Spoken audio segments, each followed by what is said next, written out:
আসসালামু আলাইকুম। আজকে রান্না করব গরুর মাংস, মজাদার গরুর মাংস।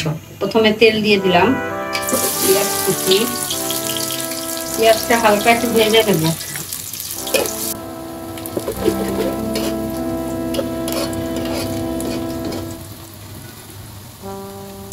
পেঁয়াজ হালকা ভাজা হয়ে গেছে, এখন তেজপাতা,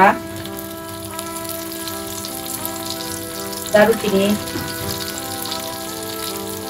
লবঙ্গ, গোলমরিচ,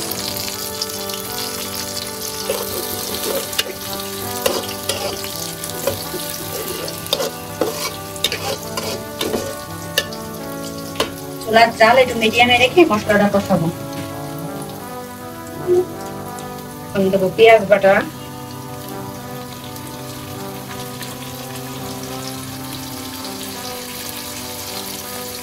রসুন বাটা,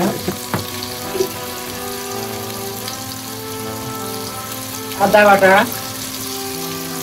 মাংস যতটুকু সেই হিসাবে একটু মশলা দিতে হবে। মেয়েকে চাইতে একটু মাংস রান্না করে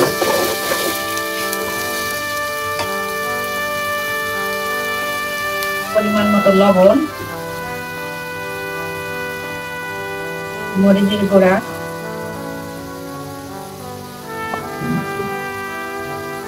হলুদের গুঁড়া,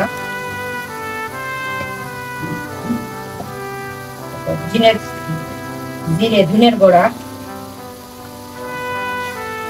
কষিয়ে নেব।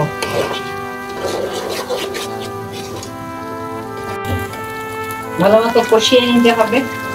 তেল ফুটে গেছে, তেল উপরে উঠে গেছে, এখন মাংস দিয়ে দেবো।